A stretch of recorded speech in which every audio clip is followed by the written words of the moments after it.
오늘 시간에는 부활에 대한 소망과 오해라는 제목으로 함께 말씀의 은혜를 나누기를 원합니다. 오늘도 거룩한 주일에, 특별히 부활의 이 기념주일에 주님 앞에 예배하는 여러분들을 축복합니다. 하나님께서 이 부활을 통하여 어둠 가운데 쌓여있고 죽음과 저주와 절망 가운데 쌓여있던 모든 인생에게 새로운 길을 여신 이날, 하나님께서 함께 하신 그 빛의 놀라운 은혜가 우리 성도 여러분의 산업장과 육체와 그리고 가정에 넘쳐나게 되시기를 간절히 축복합니다. 부활절은 우리 기독교 역사상 가장 중요한 절기입니다. 그리고 가장 중요하게 지키는 교회의 하나의 과정이죠. 그런데 이 기독교의 성탄절과 더불어서 이 부활절이라는 것이 언제부터 지켜졌느냐? 초기에는 그러지는 않았던 것 같아요. 그러나 이 초기의 성도들이 이 부활의 중요성을 알고 있다가 드디어 325년 기독교가 공인되고 니케아 종교회의 때 이 부활절을 어느 날짜로 우리가 함께 예배드리자라고 정했습니다. 그것이 바로 춘분이 지난 후에 보름달이 뜨면 만월이 지나고 난 그 다음 주일날 지키자. 이게 325년을 결정을 했는데 지금까지 그것이 지켜지고 있습니다. 그래서 우리는 매년마다 부활주일이 4월 첫 주도 되고 둘째 주도 되고 셋째 주 되고 막 이러는데, 이런 이유가 바로 춘분이 지난 후에 만월이 지난 다음 주일날 드리자 이렇게 결정을 해서 지금까지 하고 있습니다. 그렇다면 왜 이 부활절은 기독교인에게 이렇게 중요한 절기가 되었을까요? 그것은 이 부활로 말미암아 이 새로운 세계가 열렸고 제자들도 이 부활절로 말미암아 새 사람이 되었기 때문에 그렇습니다. 예수 그리스도께서 이 땅에 오셔서 공생애를 마치시고 십자가에 죽으셨을 때 산헤드린 공회가 예수님을 데려다가 재판을 열어서 사형 언도를 내린 것입니다. 그러나 그들에게는 아직 속국이었기 때문에 사형을 집행할 권한이 없어서 빌라도에게 데려다가 로마 총독에게 죽여달라 이렇게 요청을 했죠. 빌라도는 신문을 내봤지만 죄가 없음을 알고 나는 이 사람에게서 죄를 발견하지 못했다. 그런데 사람들이 말이죠, 막 십자가에 그를 못 박아 죽이라고 막 선동을 하니까 밀란이 일어날까 걱정이 되니까 물을 가져다가 손을 씻고는 나는 이 죄에 대해서 잘못이 없다, 너희들 알아서 처리하라, 이렇게 함으로 결국에 예수 그리스도께서 처형되고 말았습니다. 그런데 예수 그리스도께서 그 처형되는 그 순간에 제가 어땠을까요? 산헤드린 공회에 서슬퍼런 이 어떤 그 무서움에 전부 다 제자들이 도망치고 말았고, 그렇게 하나둘씩 모인 것이 예수님이 성만찬을 집행했던 마가다락방에 다시 하나둘씩 모이기 시작했습니다. 두려워서 혹시 잡아갈까 문을 걸어 잠그고 제자들이 거기에 모여 있었죠.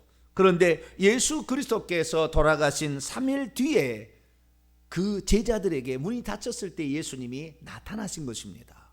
그래서 제자들이 그때부터 생각을 완전히 달리하기 시작했던 것입니다. 자, 그러면 예수님께서는 죽었다가 언제 부활하셨을까요? 많은 사람들은 예수님이 금요일날 돌아가셨다가 토요일날 안식일날 무덤에 묻히시고 일요일날 부활하셨다, 새벽에 부활하셨다 이렇게 알고 있습니다. 금요일 해질녘에 오후 3시에 돌아가셨다가 주일날 오전 6시경에 부활하셨다 이렇게 생각하고 있어요. 그러면 성경이 들어맞지 않습니다. 그러니까 그것은 그동안에 잘못 알려졌는데 제가 몇 년 전부터 이 얘기를 하기 시작했는데 사람들이 별로 관심을 안 가졌어요. 다행히 최근 들어와서 김명현 교수님이 그 전 카이스트 교수였는데 이 김명현 교수님이 그 사실을 다시 한번 이렇게 이번에 부활주일로 말미암아 공포를 했어요. 너무나 잘했었습니다. 거기에 보게 되면 어떻게 되어 있느냐? 자, 우선 성경을 말씀을 보면은요, 마태복음 12장 40절에 요나가 밤낮 사흘 동안 큰 물고기 뱃속에 있었던 것 같이 인자도 밤낮 사흘 동안 땅 속에 있으리라. 이 사흘 동안이 새 날들과 새 밤들입니다. 그러면 금요일 날 돌아가셨으면은 금요일 저녁 하루, 토요일 저녁 하루, 이틀 반밖에 안 되잖아요.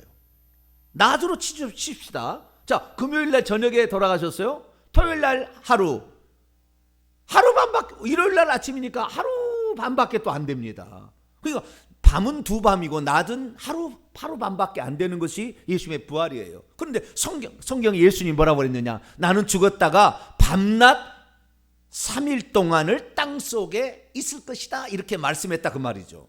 그러니까 성경이 들어맞지 않는 것처럼 돼 있는데, 성경은 틀린 것이 아니라 성경은 틀리지 아니하고 우리가 잘못 알고 있었던 거죠.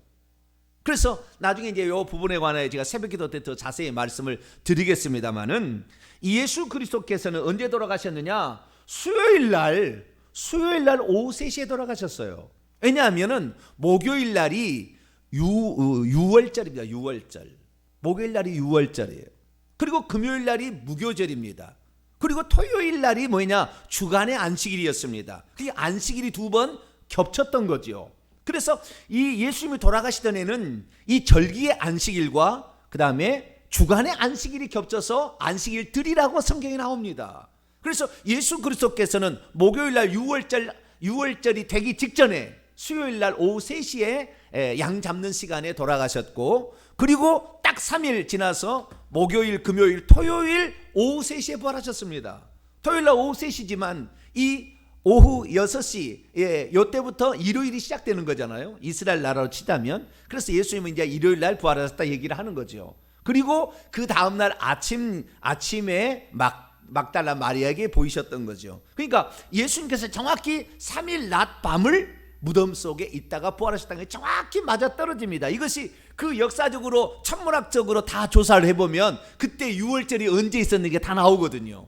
그래서 결국에 예수님은 정확히 성경을 이루시고 3일 낮 밤을 땅속에 있었다가 부활하신 줄로 믿습니다. 그래서 예수 그리스도께서 부활하셨는데 막달라 마리아에게 먼저 보이시고, 그날 저녁에는 이 10명의 제자들에게 보이셨습니다. 문이 닫혔는데 예수님이 그 가운데 오셔서 평안을 빌고 자신의 부활하심을 보여주셨습니다. 그런데 그때 이 도마라는 쌍둥이, 디두모라는 그 도마는 그 자리에 없었어요. 나는 믿지 않겠다, 그렇게 말했습니다. 그랬을 때에 예수님께서 일부러 도마가 있는 그 다음 한 주 더 지난 일요일 저녁에 다시 나타나셨습니다.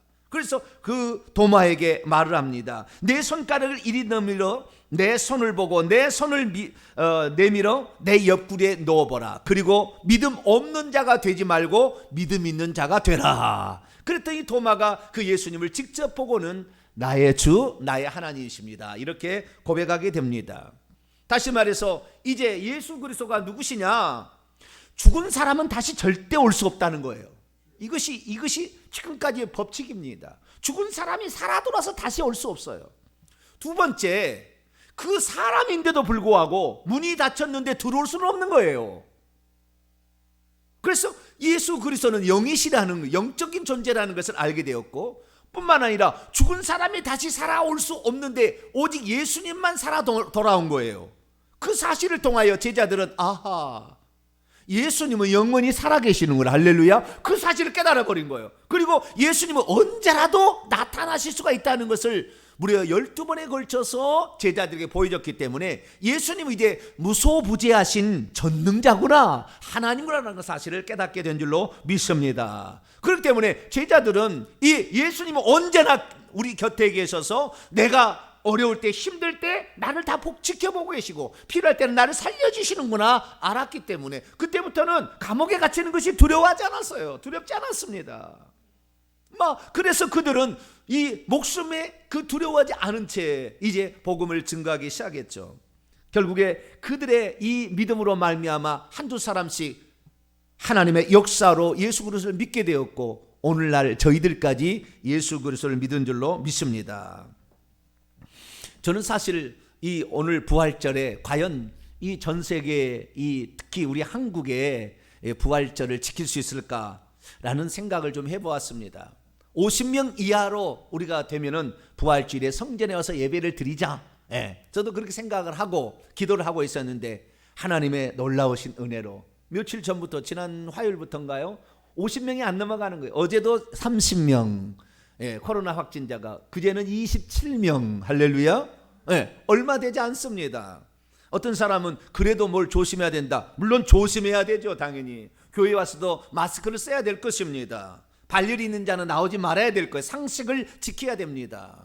예. 그런데 얼마나 우습냐면 그래도 나는 안 나가겠다라는 생각을 하는 사람들이 있어요. 물론 이 회사나 또는 군인이라는 특별한 어떤 신분이 있다고 한다면 어떤 통제에 어떤 그 들어가야 될 사람도 있기는 있습니다. 왜냐하면 그들이 밀폐된 공간에 있게 되면은 집단 감염이 우려되기 때문에 그러죠. 군인이라는 특별한 집단, 요양병원이라는 특별한 집단, 이런 어떤 그 특별한 집단에 밀폐되어 있는 공간에 있으면 위험하기 때문에 그렇죠. 그러나 교회는 완전한 밀폐된 공간이 아니고 일요일날 한 번 예배 드립니다. 뭐 계속 모여 있는 것도 아니고 계속 그 집단 숙식하는 것도 아닙니다. 여러분 하루에 몇 명이 그 여러분 교통사고로 죽는 줄 아십니까? 지금 코로나 죽는 것도 아니고 확진자가 하루 30명이라는데 여러분 교통사고로 하루에 교통사고가 몇 건이 한국에 일어나면 895건이 하루에 교통사고로 일어납니다. 거기에서 2시간에 한 명씩 죽습니다. 엄청난 거예요. 이 심지어 담배로 말미암아 하루에 죽어가는 사람이 161명입니다. 그런데 지금 죽는 숫자도 아니고 감염 숫자가 30명인데 두려워서 떨 필요는 없어요. 우리가 확진자가 아니고 밀폐된 공간에 종사해야 되는 그런 사람이 아니라 간다면, 그리고 우리가 확진자가 접촉한 일이 아닌다면 우리는 기꺼이 하나님께 나와서 예배드려야 될 줄로 믿습니다. 우리가 이제 이 부활주일에 그래서 하나님께서 부활절 예배를 드리라, 새로운 소망을 가지고 예배를 드리라, 그래서 오늘 코로나의 이 확진자들이 줄어들게 만드시고 오늘 이 예배를 드리게 한 줄로 믿습니다. 부활의 아침, 우리가 이 부활의 소망을 다시 한번 되새기면서 예수님께서 우리에게 주신 그 부활의 참된 의미와 뿐만 아니라 이 부활을 통하여서 우리에게 주신 정말 그 목표가 무엇인지를 다시 한번 더듬어 보면서 또 부활에 관한 잘못된 오해적인 그런 부분도 있습니다. 이런 부분을 살펴가면서 부활의 아침, 부활의 그 소망을 가지고 부활의 뜻을 다시 한번 새길 수 있는 이 시간이 되기를 소망합니다. 그럼 오늘 본문 말씀은 어떤 말씀일까요? 오늘 본문 말씀은 만일 예수 그리스도의 부활이 없고 우리의 삶이 이 세상뿐이라면 우리 예수 믿는 자들이야말로 이 세상에서 가장 불쌍한 자라, 그렇게 말했다는 말씀입니다. 왜 그리스도의 부활이 없다면 우리 예수 믿는 사람은 이 세상에 가장 불쌍한 자라고 말할 수 있을까요? 예수 그리스도께서 죽은 자들 가운데 잠자는 가운데 첫 열매가 되셨다, 이 말의 의미는 대체 무엇을 가리키고 있는 것일까요? 사람들 중에서 죽었다가 살아나는 경우가 가끔씩 있기는 있습니다. 그러나 여러분, 죽었는데 열흘 뒤에 살아났다는 사람 혹시 보셨나요? 제가 지금까지 들어본 바에 의하면 죽었다가 3일 만에 살아났다는 얘기는 들어봤어요. 그런데 열흘 만에 살아났다? 들어본 적이 없어요. 한 달 만에 살아났다? 들어본 적이 없어요. 사람은 죽으면 이제 그래서 3일은 아마 장례를 안 치르는 것 같아요. 그래서 3일 동안은 지켜보고 장례를 치르는 것 같아요. 그런데 어쨌든 3일 뒤에 살아났다, 들어본 적이 없어요. 사람은 죽으면 죽는 것이지 다시 살 수가 없다 그 말입니다. 그래서 모든 사람은 죽음 앞에 다 죽는 줄 압니다. 그런데 예수 그리스도께서 우리에게 이 부활을 가르쳐 주시면서 예수님은 3일 뒤에 살아나셨는데 그 살아나신 것을 한 번만 보인 게 아니라 계속해서 12번 이상을 보이시고 그리고 승천하셨다 그 말이죠. 그러니까 예수님 같은 분이 없는 거예요. 저분은 언제나 나타날 수 있는 무소부지하신 하나님이구나 라는 사실을 알게 되었죠. 그래서 예수 그리스도의 그 부활은 우리에게 장차 어떻게 우리가 부활할 것인가를 가르쳐주는 샘플이 되셨습니다.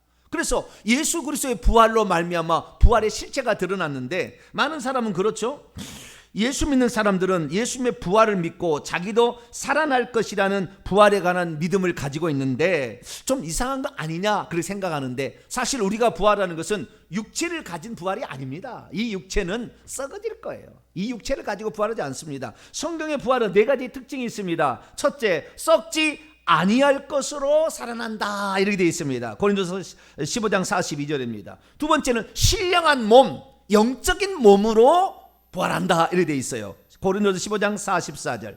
하늘에 속한 형체, 하늘에 속한 몸이다. 44절에 또 그렇게 나와 있습니다. 40절에 나와 있습니다. 그리고 하늘에 속한 자의 형상 49절에 그렇게 나와 있습니다. 그래서 육체를 가지고 부활하는 게 아니라 새로운 몸을, 우리는 영적인 몸을 하늘에 속한 몸으로 우리가 부활할 줄로 믿습니다. 그래서 부활의 속성이 세상 사람은 그 몸 그대로 하는데 절대 그러지 않아요. 지금까지 이단들이 자기가 죽었는데 다시 살아난다고 시체를 장사를 안 했어요. 안상홍이가 그랬고요. 그 전에 다른 사람들, 많은 사람이 그랬어요. 박대성이도 그러고 죽었다가 3일 만에 다시 살아난다고 놔뒀다면 썩어서 문드러졌죠.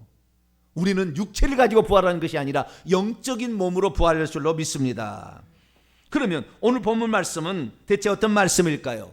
이 AD 55년경 사도 바울이 이 에베소에서 제3차 전도 여행 중에 부활이 없다고 막 소문을 내고 다니는 사람이 고린도 교회에 있다는 얘기를 듣고 그 고린도 교회에 부활이 확실하다라는 사실을 알려주기 위하여서 이 고린도전서라는 편지를 써보냅니다. 그 일부분이 바로 오늘 본문의 말씀인데요. 오늘 본 말씀은 그냥 읽어만 주어도 우리는 부활이 뭔지, 부활의 특징이 뭔지를 알 수가 있습니다. 13절부터 고린도서 15장 13절부터 제가 부활이 뭔지, 부활이 왜 소중한지 여기 나와 있어서 한번 보겠습니다. 저와 여러분이 한 절씩 교독해서 쭉 한번 읽어보죠. 만일 죽은 자의 부활이 없으면 그리스도도 다시 살아나지 못하셨으리라.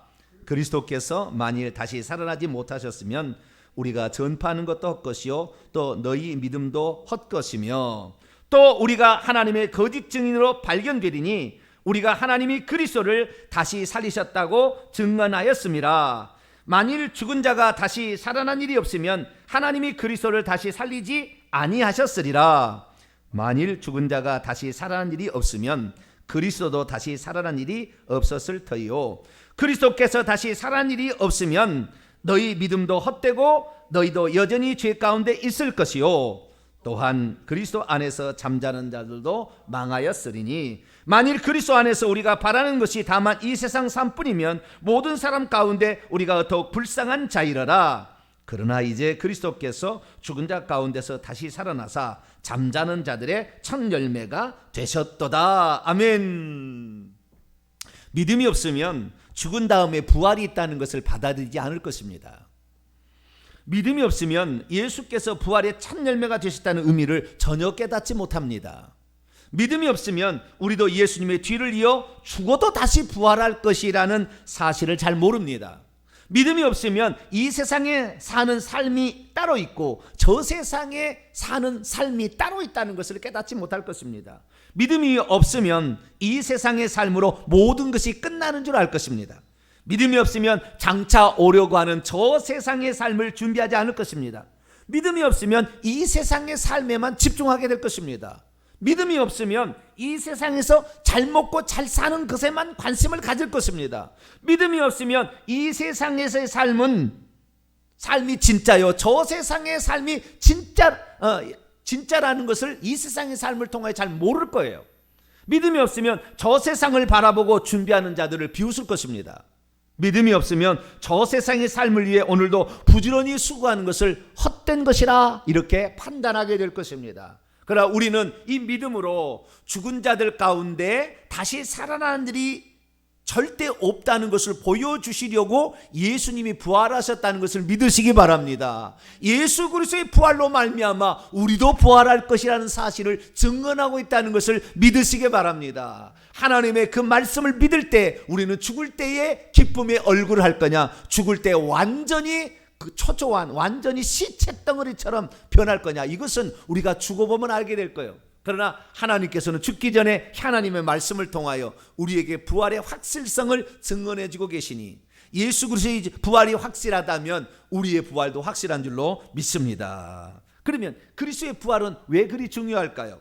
그리스도의 부활은 세 가지 면에서 아주 중요합니다. 첫 번째는요, 그리스도의 부활은 우리에게 가르쳐주는 그 의미가, 그리스도의 부활은 뭐냐면 우리가 우리의 죄를 용서받았다는 것에 대한 가장 확실한 표적이죠. 자, 성경을 잠깐 봅니다. 고린도전서 15장 3절 보면 예수께서 우리 죄를 위하여 죽으셨다 이렇게 말하고 있습니다. 예수님은 당신 자신의 죄 때문에 죽은 게 아니라 우리 죄를 대신하여 죽었다 말하고 있습니다. 그리고 15장 17절에 그리스도께서 다시 살아난 일이 없다면 너희의 믿음도 헛되고 너희가 여전히 죄 가운데 있을 것이라.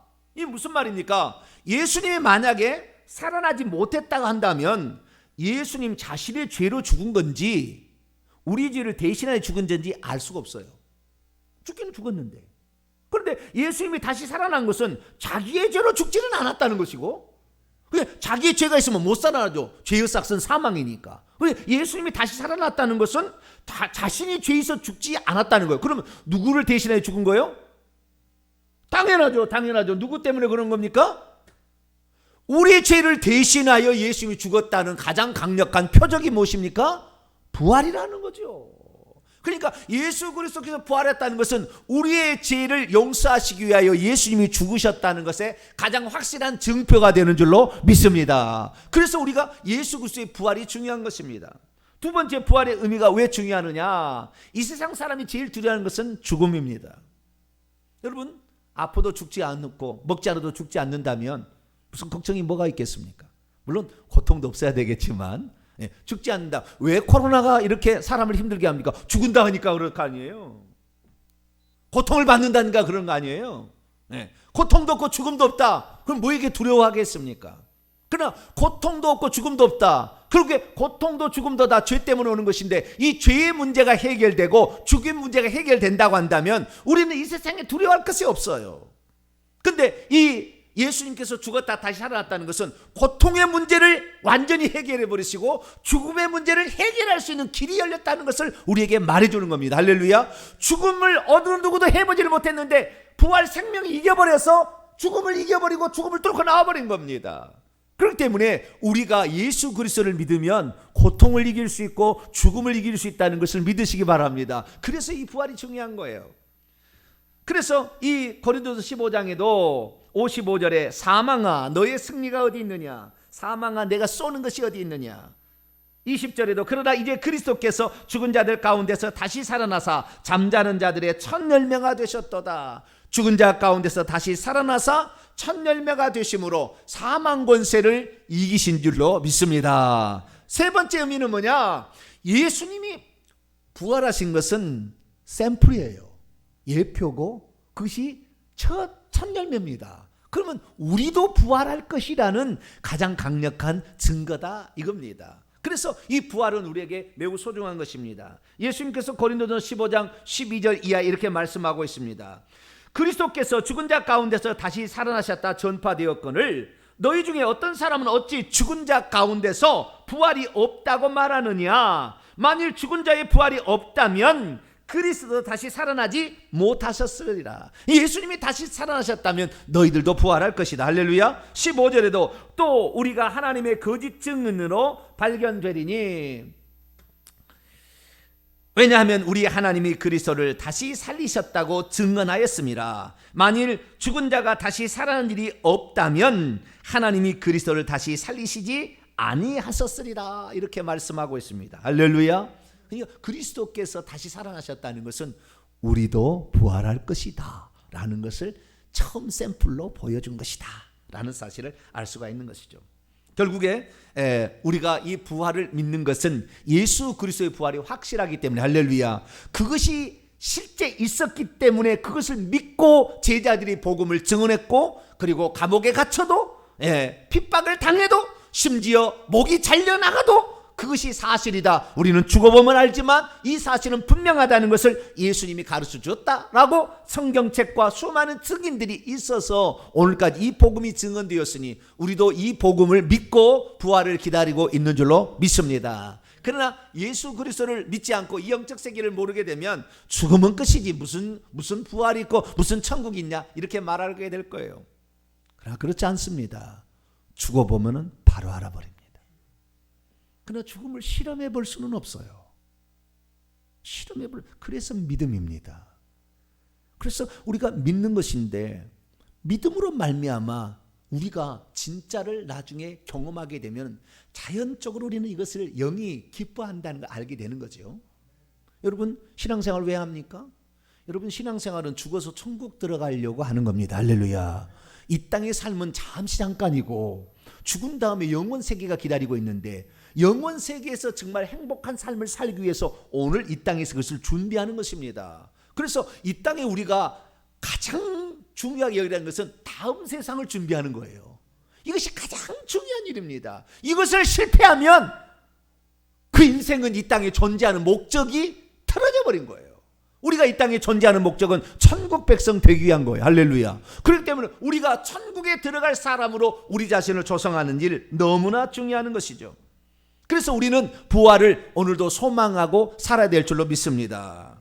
부활, 이 부활은 왜 그렇게 우리에게 중요합니까? 부활이야말로 우리의 소망 중에 소망이기 때문에 그렇습니다. 가장 완전한 소망이, 가장 큰 소망이요, 가장 우리가 바라는 소망이 부활의 소망입니다. 자, 고린도전서 15장 18절로 19절 말씀을 같이 한번 읽어볼까요? 시작. 또한 그리스도 안에서 잠자는 자도 멸망하였으리니 만일 그리스도 안에서 우리가 바라는 것이 다만 이 세상의 삶뿐이면 모든 사람 가운데 우리가 더욱 불쌍한 자이러라.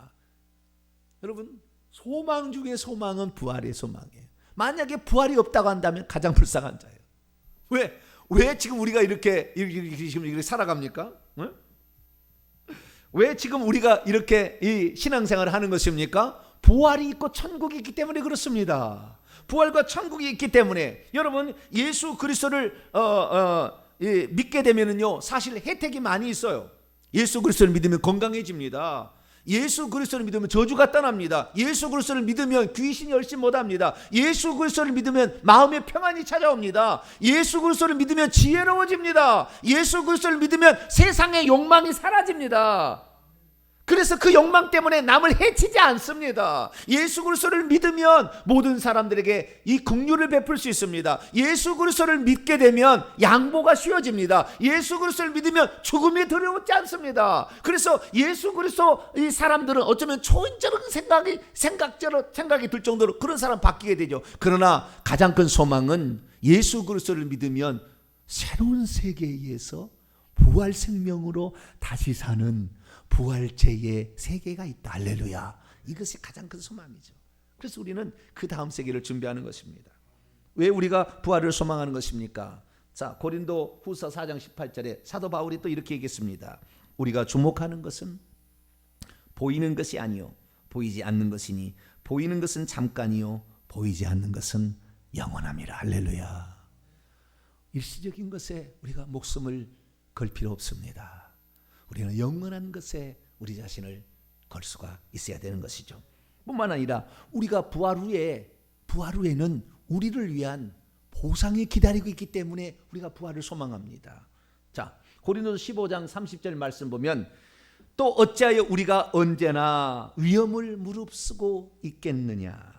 고린도후서 4장 17절에도 우리가 잠시 받는 환난에 경한 것이 지극히 크고 영원한 영광에 중한 것을 우리에게 이루게 하심이라 말씀하고 있습니다.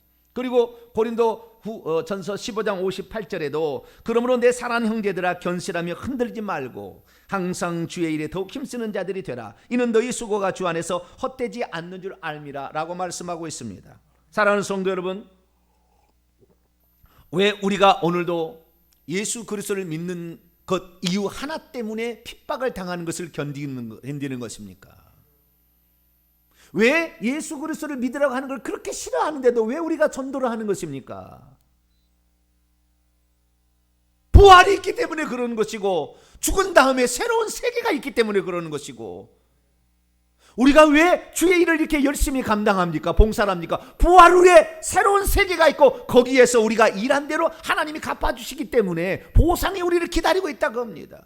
거기에서의 보상은 영원한 보상이요 여기에서는 육체가 있을 때만 가질 수 있는 보상입니다. 여러분 아무리 많이 가지고 아무리 높은 지에 올라간다 할지라도 그가 죽으면 무슨 소용입니까? 여러분 아무리 부자가 된다 할지라도 하루 세끼 밥 세 끼 먹는 거 똑같은 거 아닙니까? 그들은 뭐 6끼를 먹습니까? 일시적인 것입니다. 이것은 우리에게 영원한 것은 저 천국에서 영원한 것이 기다리고 있는, 우리에게 하나님께서 우리가 주의 예수 그리스도를 믿는 그 믿음을 포기한 자 고난을 받는 것, 우리 주님을 증언하는 것을 귀히 여기시고 보상해 주신다고 하셨으니 우리는 이 죽은 다음의 보상 때문에 얼마든지 어려움을 이겨낼 수가 있게 되는 것이죠. 세 번째, 이 보상만 주어지는 것이 아니라 그 보상 중에서도 천국에 가면은 그 보상의 등급이 다르다는 것입니다. 여러분, 어떤 사람은 이렇게 말합니다. 천국에 가면 다 똑같은 사람 아니냐고. 그렇지 않습니다. 천국에 가도 면류관을 쓴 사람이 있고 안 쓴 사람이 있어요. 가보시면 압니다. 영광의 차이가 있는 것입니다. 영광의 차이. 그 사도 바울은요 이렇게 얘기했습니다. 고린도 15장 40절에 육체는 다 같은 육체가 아니니 하늘에 속한 형체도 있고 땅에 속한 형체도 있으나 하늘에 속한 것들의 영광이 따로 있고 땅에 속한 것들의 영광이 따로 있으니 해의 영광이 다르고 달의 영광이 다르고 별의 영광이 다른데 왜냐하면 별과 별의 영광이 다르기 때문이다. 여러분, 해는 얼마나 빛납니까? 달은 그 태양의 아주 일부분만을 비치는 희미한 불빛입니다. 그런데 별은 어떻습니까? 별은 더 약하죠. 별 떠 가지고는 우리 이 밤에 어디 돌아다닐 수 없습니다. 달은 비쳐야 그래도 조금씩 더듬어서 갈 수 있는 거지요. 태양이 뜨면 뭐 더듬을 필요가 없습니다. 천국에 가도 영광의 차이가 있다는 거지요. 우리가 예수 그리스도를 믿고도 띵까띵까 놀러 다니고 맨날 죄 짓는 사람하고, 그리고 예수 그리스도를 믿고 날마다 새벽에서 나라와 민족을 위해서 기도하면서 오늘도 가족과 그리고 주의 종과 사역을 위해서 그리고 성도들을 섬기기 위해서 애쓰고 수고하고 복음을 전파하다가 목숨을 바친 사람들이 똑같겠냐는 거죠. 전혀 그렇지 않다고 성경은 우리에게 말씀하고 있습니다. 그래서 오늘 우리가 우리의 육체를 저 복종시키면 천국의 영원한 그 영광을 받기 위하여 오늘도 이렇게 살아가는 줄로 믿습니다. 그래서 우리가 이 부활의 소망과 그 영광이 우리를 기다리고 있기 때문에 우리는 오늘도 힘든 세상, 이 세상이랄지라도 기쁨으로 살아가고 있는 줄로 믿습니다. 그러면 그리스도께서 부활하신 자로서 첫 열매가 되셨다는 의미는 무엇일까요? 우리는 이 성경 말씀에 대한 진의를 잘 모를 때가 있습니다. 그래서 부활에 대한 오해를 가질 수가 있게 되는 것이죠. 많은 사람이 이렇게 생각합니다. 성도들이 언제 부활하느냐? 그것은 사람이 죽으면 무덤 속에 들어가 있다가 예수님이 재림하시는 날, 그때 육체와 영혼이면 그냥 도킹을 해가지고 부활체가 되어서 천국에 들어간다, 이렇게 생각하고 있습니다. 그러나 그것은 틀린 것입니다. 그건 틀린 거예요. 그런데 그 사실을 지금도 그렇게 알고 있어요.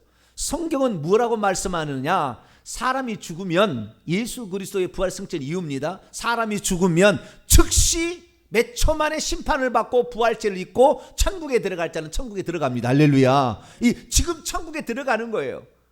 그걸 어떻게 우리가 알 수 있느냐? 성경이 우리에게 말씀하고 있는 거예요. 첫째, 오늘 우리 본문 말씀 고린도 15장 20절 말씀을 다시 한번 확인해 보겠습니다. 그러나 이제 그리스도께서 죽은 자들 가운데서 다시 살아나사 이미 일으킴을 받은 채 있어 이미 잠잔 채 있는 자들의 첫 열매가 되셨도다.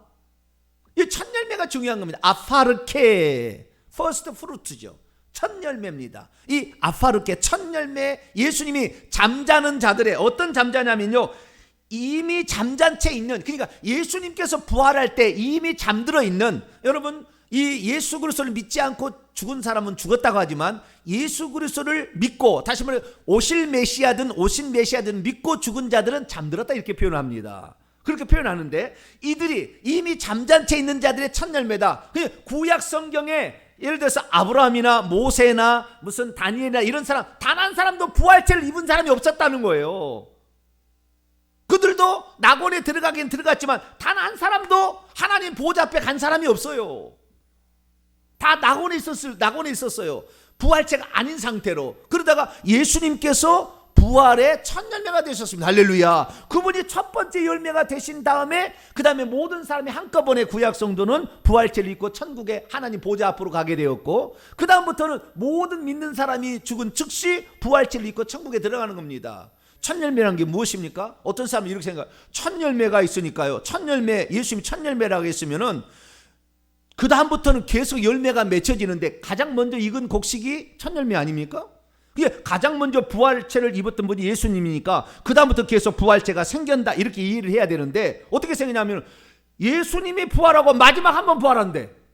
그럼 부활의 첫 열매라고 뭐라고 얘기를 합니까? 마지막 한 번 있을 것을. 그게 아니고 예수님 부활의 첫 열매니까 계속 곡식의 추수가 있다 그 말이에요.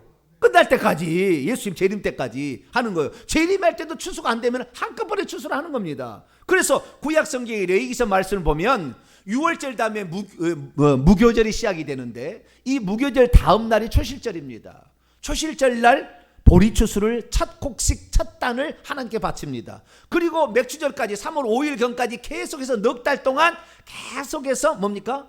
넉 달이 아니죠. 1월, 2월, 3월 약 2달 동안 50일이요. 50일 동안 이 추수를 하게 되는데 보리를 계속해서 추수하는 거예요. 보리를 계속 추수를 해서 맥주절에 이제 맥주절까지는 다 한꺼번에 추수를 해가지고 하나님께 절기를 지키는 겁니다. 할렐루야. 그래서 이 종말이라는 것은 뭐냐? 이 예수 그리스도를 믿기 시작한 사람이 온전한 믿음이었다면 죽은 즉시 오늘도 열매로 부활합니다. 할렐루야. 다 부활하고 지금 다 부활하고 예수님이 오시는 때 부활하지 않으면 전체가 한꺼번에 부활하는 것입니다. 그래서 여기에 예수님이 부활의 첫 열매가 되셨다라는 말이에요.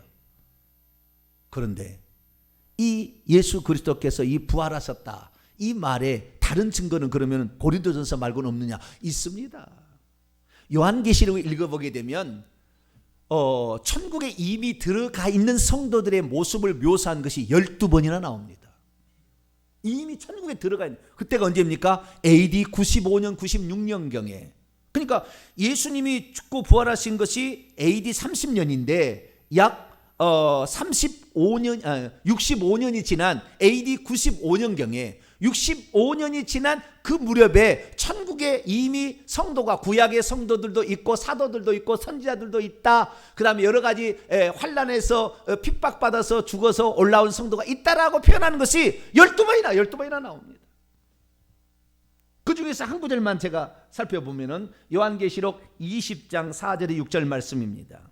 또 내가 보좌들을 보니 거기에 앉은 자들이 있어 심판하는 권세를 받았더라. 또 내가 보니 예수를 증언함과 하나님의 말씀 때문에 목뱀을 당한 자들의 영혼들과 또 짐승들과 그의 우상에게 경배하지 아니하고 그들의 이마와 손에 그의 표를 받지 아니하는 자들이 살아났다. 그리고 더불어 1000년 동안 왕노릇하니. 살아났어. 1000년 동안 왕노릇하는데요. 그 나머지 죽은 자들은 그 1000년이 차기까지 살지 못하더라. 이것은 첫째 부활이라. 이 첫째 부활에 참여하는 자들은 복이 있고 거룩하도다. 둘째 사망이 그들을 다스리는 권세가 없고 도리어 그들이 하나님과 그리스도의 제사장이 되어 1000년 동안 그리스도와 더불어 왕노릇하리로다. 여러분, 부활도 첫째 부활이 있고 둘째 부활이 있는 것입니다. 첫째 부활은 뭐냐? 예수 그리스도의 부활 승천 이후 재림 때까지 개인이 계속해서 부활해서 천국에 돌아가서 천국에서 1000년 동안 그 한 긴 시간이죠. 그 시간 동안 왕노를 하는 그 부활을 첫째 부활이라고 하고, 둘째 부활이라는 것은 마지막 부활인데 예수님이 재림 때 한꺼번에 추수를 하는 거예요. 이것을 두 번째 부활이라고 말하고 있습니다. 그 사실을 데살로니가 전서 4장 16, 17절에도 말씀하고 있으니 주께서 호령과 천사의 소리와 하나님의 나팔수로 친히 하늘로부터 강림하시느니 그리스도 안에서 죽은 자들이 먼저 일어나고, 여기에서는 그때 죽은 자들을 가리키는 겁니다. 그리스도 안에서 그때 죽은 자들이 먼저 일어나고 그 후에 살아있고 남아있는 자들도 그들과 함께 살아있는 자들이 호련히 변화되어 구름 속으로 끌어올려 주님을 영접하게 된다. 그래서 이것은 마지막 추수를 둘째 부활을 가리키고 있는 것입니다. 그래서 이 성도들은 첫째 부활, 예수님 재림 전까지 부활하는 건 첫째 부활에 속한 것이고 그 다음에 둘째 부활로 완전한 부활이 이루어진 줄로 믿습니다. 그러니까 여러분, 우리가 천국 갈 일이 멀지 않았다는 거예요. 오늘이라도 내가 핍박받아 죽으면 할렐루야예요. 바로 천국이 할렐루야. 바로 하나님 보좌 앞에 바로 가는 거예요. 우리는 천국에 갈 일을 많이 생각하고 있는데 아니에요. 언제라도 갈 수가 있다는 말이에요. 그래서 우리는 언제라도 천국 갈 준비를 해야 될 줄로 믿습니다. 천국이 멀다 생각하니까 좀 더 뒤에 하겠다, 좀 더 봉사도 뒤에 하겠다 막 이러거든요. 아니에요. 오늘 죽으면 오늘 주님 앞에 심판대에 서야 되는 거죠. 오늘 들어가서 하나님 보좌 앞에 무릎 꿇고 경배하려면 어떻게 해야 됩니까? 오늘도 우리는 주님을 바라보고 가야 될 줄로 믿습니다. 죽음이 멀지 않았다. 여러분, 저도 새벽 기도를 어쩔 때 나오면은요, 눈이 잘 안 떠질 때가 있어요. 왜냐하면 그 말씀을 준비를 하다 보면 시간이 막 가버려요. 시간이 벌써 아유 아닌데. 그럼 어쩔 때는 2시간 자고 새벽 기도를 할 때도 있어요. 그런데 뭐 우리 장로님도 보셨지만 제가 2시간 자고 일어나서 새벽 기도 하는데 부시시해서 나온 적이 있던가요? 항상 주님이 나에게 힘을 주신다. 내가 오늘도 이 복음을, 진짜 복음을 필요한 사람들이 어딘가 있을 텐데, 작은 교회라고 해서 적당히 준비해서 적당히 때우는 것이 아니라 오늘 이 설교를 나는 오늘이 마지막이다 생각하고 주어진 시간에 내 목회자로서, 하나님 나를 목회자로 세운 일로서 나는 최선을 다하리라. 그래서 항상 저는 천국을 생각합니다. 제가 좋아하는 찬송이 있습니다. 영광의 나라, 영광의 나라, 너무나도 아름답도다. 영광의 나라. 1절만 제가 찬송해 보겠습니다.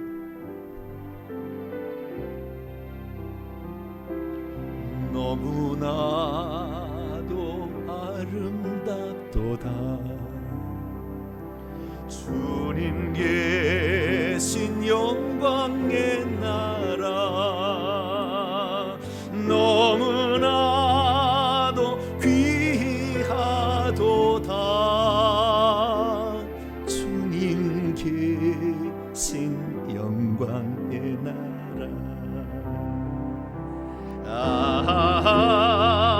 저 영광의 나라, 내가 소망하오나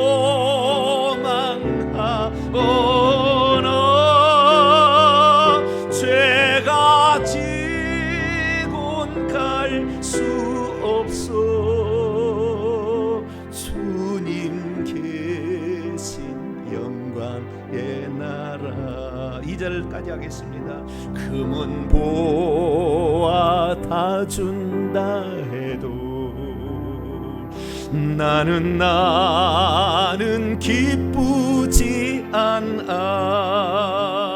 내 주님만 바라보니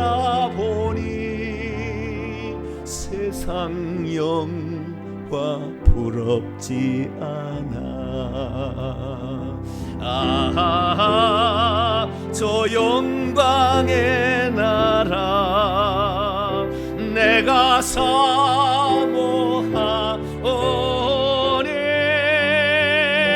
거듭난 자 갈 수 있어. 주님 계신 영광의 나라. 할렐루야. 주님 계신 영광의 나라에 있어서 힘들어도 가고 어려워도 가고 내일이 보이지 않아도 기쁨으로 오늘도 가고 오늘도 감사하며 가는 줄로 믿습니다. 사랑하는 성도 여러분, 우리에게 있어서 부활과 천국은 가장 큰 소망입니다. 이 부활의 아침에 다시 한번 우리가 천국에서 영광스러운 존재가 되기 위해서 부지런히 달려가는 저와 이름이 되시기를 바랍니다. 예수 그리스도를 믿으면 어려움도 있습니다. 사단 마귀가 천국 가라고 우리를 등 떠밀어 주지 않기 때문입니다. 그래서 힘듭니다. 그러나 우리가 예수 그리스도를 믿으면 그런 아무것도 없느냐, 그냥 믿음만 가지고 가야 되냐, 그러지는 않습니다. 우리 주님께서 내가 살아있다라는 것을 너희에게 보여주겠다, 이 세상에 육신을 있을 때도 가르쳐 주겠다면서 우리에게 몇 가지 선물을 주셨습니다. 마가복음 16장 17절 이하를 보면 믿는 자들에게 이 4가지 축복이 있을 것이다. 첫째, 그들이 내 이름으로 귀신을 쫓아낼 것이다. 뭐라고요? 귀신을 쫓아낼 것이다. 이렇게 말씀하고 있습니다. 내 이름으로 귀신을 쫓아낼 것이다. 이것은 분명한 사실입니다. 내가 예수 그리스도를 믿고 있다면 귀신은 쫓겨나가게 되어 있습니다. 두 번째는 새 방언을 말하게 될 것이다. 새로운 언어를, 지금 뭐 방언이 없어졌다고 그러는데 그렇지 않습니다. 새 방언을 말하게 될 줄로 믿습니다. 세 번째는 뱀을 짚으며 무슨 독을 마실지라도 해를 받지 않을 것이다. 뱀 귀신들을 제어할 수가 있고 우리 주변에 오지 못하도록 제어할 수가 있고 무슨 독을 마실지라도 우리가 해받지 않는, 보호받는 은총이 있다는 것입니다. 마지막으로는 병든 사람에게 손을 얹은 적 나으리라. 치유가 있는 것입니다. 기적적인 치유가 있는 것입니다. 저도 사실 25년 동안을 말할 수 없는 이 완전한 이 불구자인데도 불구하고 건강히 살아가고 있습니다. 치료의 기적이 있는 것입니다. 하나님이 붙들어주고 있는 것이 있는 것이죠. 우리 주님이 왜 채찍에 맞으셨습니까? 십자가에 죽으시면 되는 것을. 그러나 베드로전서 2장 24절에 뭐라고 말하고 있습니까? 예수님이 채찍에 맞음으로 너희는 남을 입었느냐. 할렐루야. 저는 그래서 질병을 용납하지 않습니다. 감기도 용납하지 않습니다. 왜? 우리 주님께서 부활하신 것이 확실한다면은 내 병을 짊어지고 십자가에 없앴다는 것도 확실할 것이 아닌가. 그런데 왜 우리가 질병에 죄를 지었기 때문에 회개치 않아서 그러는 거죠. 회개하고 우리 주님 붙잡고 기도하면은 모든 병에서 치료되는 줄로 믿습니다. 아직 회개치 않은 죄가 남아있기 때문에 그런 것이고 죄에 대한 본성에 대한 확실한 그의 참담 회개가 없었기 때문에 그런 거죠. 우리 주님에 대한 확실한 믿음을 가지고 있으면 어떤 질병도 우리에게 함께하지 못할 줄로 믿습니다. 예수님께서는 장신이 떠날 때를 두렵게 생각하는 제자들 향하여 요한복음 16장에 뭐라고 하겠습니까? 내가 세상을 이겼다. 내가 너에게 평안을 준다. 세상에 줄 수 없는 평안을 준다 말씀하셨습니다. 우리에게는 세상에 줄 수 없는 평안이 있습니다. 우리 주님을 믿게 되면 가지지 않아도, 누려보지 않아도 만족함이 있습니다. 그래서 오늘 살아갑니다. 사랑하는 성도 여러분, 부활은 참으로 우리의 큰 소망입니다. 그런데 그것만을 두지 아니하시고 우리의 삶 속에서 이것을 누리게 하셨으니 이런 맛배기를 통하여 진짜 부활 그 영광을 바라보면서 오늘도 힘들지만 그래도 믿음 생활 잘 감당하시고 우리를 위해서 멸류관 준비하고 대기하고 계신 예수 그리스도 앞에 설 수 있도록 오늘도 부지런히 달려가는 저와 여러분 되시기를 바랍니다. 거룩하고 자비로우신 하나님, 그날이 곧 우리에게 다가오고 있는 줄로 믿습니다. 우리의 믿음과 인내와 수고가 결실을 볼 날이 올 줄로 믿습니다. 하나님, 그날을 준비하는 참된 성도들이 되게 하여 주시고 이 세상 것 같고 불평하거나 옥신각신하지 않게 하여 주시고 할 수 있으면 베풀고 나눠주는 자가 되게 하여 주시며 저 하늘나라를 준비하는 참된 복된 성도들이 되게 도와 주시옵소서. 우리 주 예수 그리스도의 이름으로 기도하옵나이다. 아멘.